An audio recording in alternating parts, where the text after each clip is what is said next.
আব্বা তো মরে গেছে, আব্বার সব সম্পত্তি আমরা 2 ভাগ করে নিলাম। তোর ভাগের সম্পত্তি দলিল তুই রাখ, আর আমারটা আমি নিলাম। সম্পত্তি তো ভাগ হইল, তো 2টা যে পুকুর আছে, কে কোনটা নেবা সেটা কি ঠিক করছো? আমরা ঠিক করছি আমরা দক্ষিণ পাড়ার পুকুরটা নেব। দক্ষিণ পাড়ার পুকুরটাই তো বড় বেশি। আর বাদ দাও। আচ্ছা ঠিক আছে, তোমরা দক্ষিণ পাড়াটা নাও, আমরা পূব পাড়া পুকুরটা নিয়ে নেই। ভাইজান পুকুর তো ভাগ করলা, কিন্তু পুকুর পাড়ে যে গাছগুলান আছে ওইগুলান কেমনে ভাগ করবা? সব তো আর হিসাব নিকাশ করে ভাগ করা যাইবো না। তুই যে পুকুর নিছস ওই পুকুর পাড়ে সব গাছ তোর, আর আমরা যে পুকুর নিছি ওই পুকুর পাড়ে সব গাছ আমারও। কিন্তু ঝামেলা তো আরেক জায়গায়। আব্বা যে 3টা গরু রেখে গেছে, ওই গরু কেমনে 3টা সমান করে ভাগ করবেন? তুই একটা ঝামেলার মধ্যে যাব্বা ফালাই দিয়ে গেল, গরু 4টা কেন করবো না?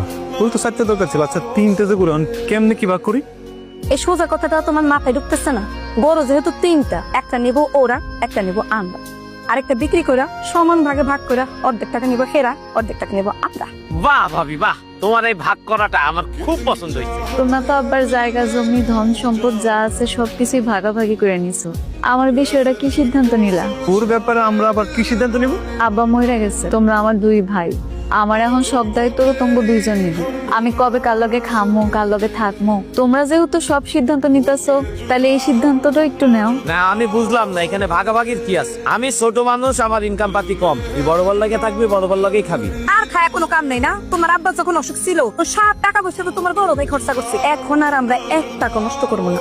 তুমি এখন থেকে তোমার ছোট ভাইয়ের ঘরে খাবা, ছোট ভাইয়ের ঘরে ঘুমাবা, আমগো ঘরে থাকবো। মানে হ্যাঁ, তো আমার ভরণ পোষণই ঠিক মতো করতে পারতেছে না, এর উপর আবার ছোট বোনের ভরণ পোষণ করবো। আমরা ওরা রাখতেও পারবো না, খাওয়াইতে পারবো না, ওর কোনো ভাগে আমরা নিতে পারবো না। আব্বা মরে যাওয়ার আগে আমার সব দায়িত্ব তোমার উপরে দিয়ে গেছিল। তোমরা কিন্তু আব্বারে কথা দিছো তোমরা আমাদের সারা জীবন দেখে শোনা রাখবো।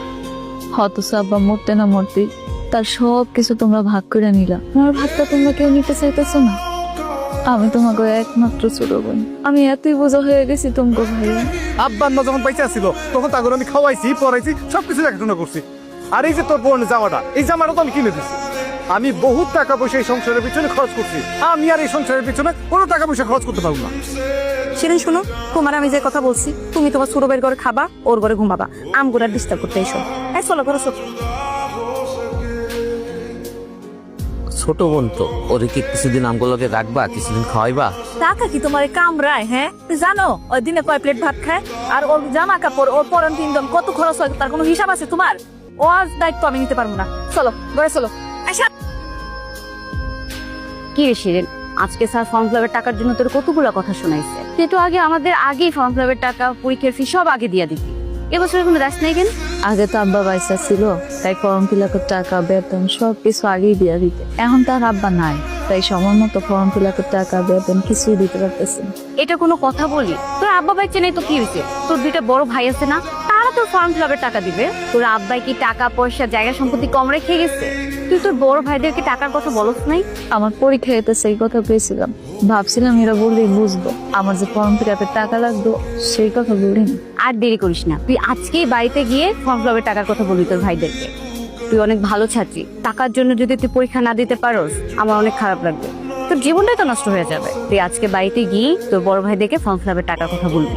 এত কষ্ট করে লেখাপড়া করছি, যদি টাকার জন্য পরীক্ষা না দিতে পারি আমার অনেক খারাপ লাগে। না, আমি আত্মীয় দিয়ে বড় ভাই দেখুন যাতে আমার পরীক্ষার টাকাটা দিয়ে